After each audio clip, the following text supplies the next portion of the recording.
শেষ পর্যন্ত যেন এক অদ্ভুত দৃশ্যই দেখা গেল। যে আমেরিকাকে এতদিন বিশ্বমঞ্চের অদম্য শক্তি বলে মনে করা হতো, সেই আমেরিকায় যেন এসে দাঁড়ালো এক নীরব স্বীকারোক্তির সামনে। সরাসরি কেউ বলেনি আমরা হেরে গেছি, কিন্তু ডোনাল্ড ট্রাম্পের জাতির উদ্দেশ্যে দেওয়া ভাষণের ভাঁজে ভাঁজে সেই কথাটাই যেন লুকিয়েছিল। ভদ্রলোক মুখে বলছেন জিতেছেন, কিন্তু যুদ্ধের চিন্তায় ঝুলে পড়া চোয়াল বলছে অন্য কথা। শব্দে শব্দে তিনি বিজয়ের মালা গাঁথতে চাইলেন, কিন্তু সেই মালার ফুলগুলো যেন কোথাও একটু শুকনো, কোথাও আবার সুতো ছিঁড়ে ঝুলে পড়ছে। তিনি বললেন লক্ষ্য প্রায় পূরণ, শত্রু দুর্বল, আমেরিকা আগের চেয়ে শক্তিশালী। কিন্তু এই সব কথার মাঝেই এমন এক শূন্যতা রয়ে গেল, যেটা ঢাকার মতো কোনো বাক্য তার কাছে ছিল না। কারণ বিজয়ের গল্পে সাধারণত একটা স্পষ্ট শেষ থাকে। এখানে সেই শেষটি নেই, আছে শুধু আরও কিছুদিন চালিয়ে যাওয়ার কথা।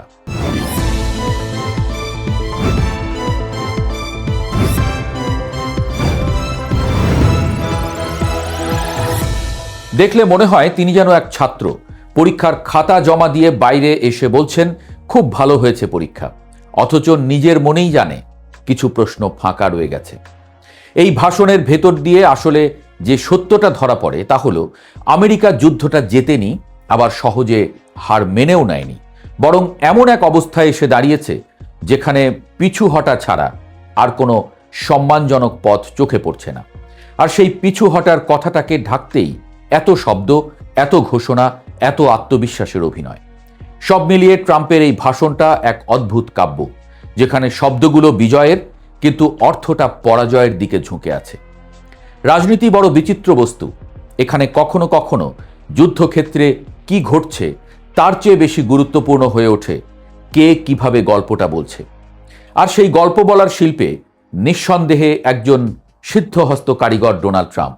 তিনি জানেন কিভাবে পরাজয়ের ধুলো ঝেড়ে সেটাকে বিজয়ের মুকুটে রূপ দিতে হয়। কিন্তু সমস্যা হলো, মুকুটটা যদি কাগজের হয় তবে একটু বৃষ্টিতেই তার আসল রূপ বেরিয়ে পড়ে। ইরান যুদ্ধের 1 মাস পূর্তি উপলক্ষে দেওয়া তার ভাষণটি ঠিক সেরকমই এক নাটকীয় উপস্থাপনা। শুরুতেই তিনি চলে গেলেন মহাকাশে নাসার আর্টেমিস মিশনের ক্রুদের অভিনন্দন জানাতে, যেন পৃথিবীর জটিল বাস্তবতা থেকে মন সরিয়ে এক ধরনের কল্পনার জগতে নিয়ে যেতে চান শ্রোতাদের।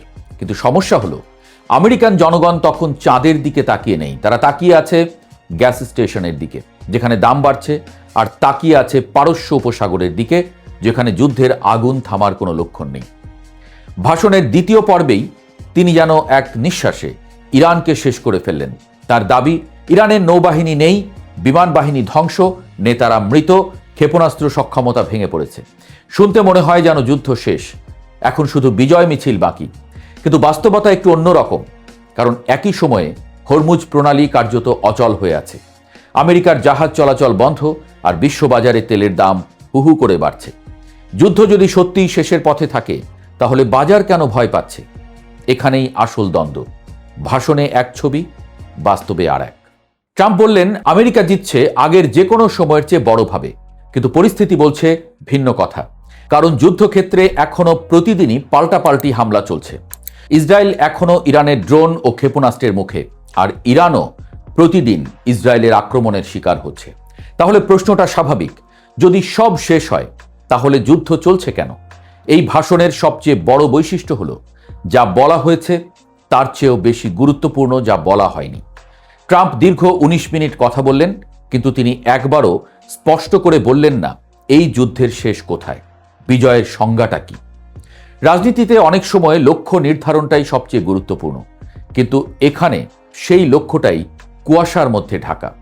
তিনি বলছেন মূল কৌশলগত লক্ষ্যগুলো প্রায় পূরণ হয়ে গেছে, কিন্তু সেই লক্ষ্যগুলো আসলে কি ছিল? ইরানের শাসন ব্যবস্থা বদলানো, পারমাণবিক কর্মসূচি থামানো, নাকি শুধু সামরিক শক্তি দুর্বল করা? এর কোনো স্পষ্ট উত্তর নেই। কথা শুনে মনে হচ্ছে আমেরিকা নিজেই জানে না ঠিক কী কারণে ইরানে হামলা করেছিল। এখানে বিশ্লেষকরা বিভ্রান্ত, এমনকি সাবেক উপদেষ্টারাও বলছেন এই ভাষণ আমেরিকানদের আরও বেশি বিভ্রান্ত করেছে। অর্থাৎ যুদ্ধের চেয়ে বড় সমস্যা হয়ে দাঁড়িয়েছে যুদ্ধটা আসলে কেন চলছে, কেন সারা দুনিয়ার মানুষ দাম চুকাচ্ছে, সেটাই কেউ জানে না। আরেকটি গুরুত্বপূর্ণ দিক হলো হরমুজ প্রণালী। বিশ্ব অর্থনীতির ধমনী বলা যায় এই জলপথকে।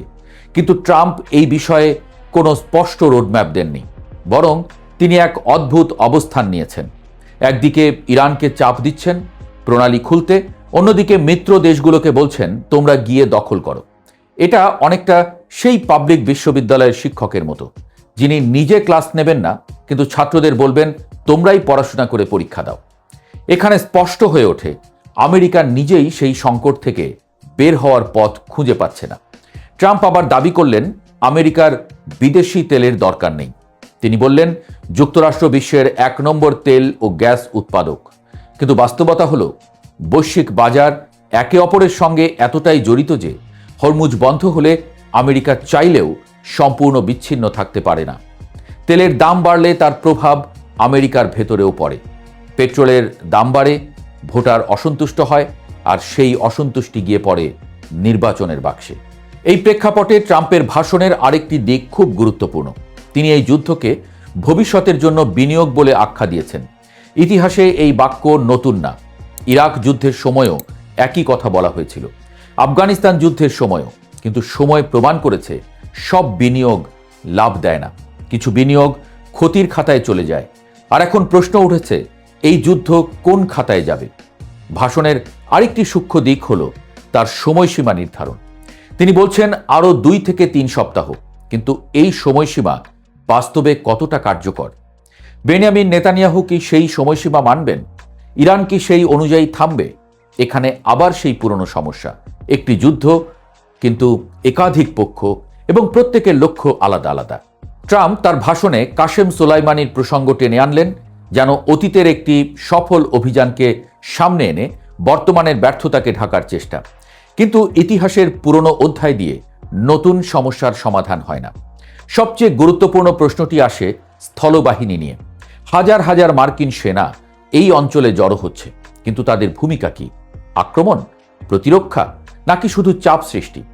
এই প্রশ্নেরও কোনো উত্তর নেই। এখানেই বোঝা যায় যুদ্ধ শুধু সামরিক নয়, কৌশলগতভাবেও আটকে গেছে। আর এই আটকে যাওয়াটাই আসল সংকট। আমেরিকার অভ্যন্তরীণ রাজনীতিও এখানে বড় ভূমিকা রাখছে।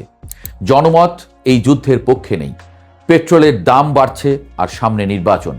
এই পরিস্থিতিতে ট্রাম্পের জন্য সবচেয়ে বড় চ্যালেঞ্জ হলো কিভাবে এই যুদ্ধ থেকে বের হওয়া যায়, সেটাও আবার এমনভাবে যাতে দেখতে পরাজয়ের মতো না লাগে। এটাই রাজনীতির সবচেয়ে কঠিন সমীকরণ। হার মানতে হবে, কিন্তু সেটা স্বীকার করা যাবে না। সব মিলিয়ে ট্রাম্পের এই ভাষণটা যেন এক ধরনের মনস্তাত্ত্বিক যুদ্ধ। তিনি শুধু ইরানের সঙ্গে লড়ছেন না, তিনি নিজের জনগণের মনোভাবের সঙ্গেও লড়ছেন। তিনি বোঝাতে চাইছেন সবকিছু নিয়ন্ত্রণে আছে, কিন্তু ভাষণের ফাঁকফোকরগুলো বলছে সবকিছু নিয়ন্ত্রণের বাইরে চলে যাচ্ছে। শেষ পর্যন্ত এই প্রশ্নটা থেকেই যায়, এটা কি সত্যিই লক্ষ্য পূরণের কাছাকাছি পৌঁছানো এক যুদ্ধ, নাকি এটি এমন এক জটিল ফাঁদ যেখানে আমেরিকা নিজেই আটকে গেছে? আর সেই শেষটা কি হবে, বিজয়ের নাকি স্বীকার না করা পরাজয়ের? সেটাই এখন দেখার বিষয়।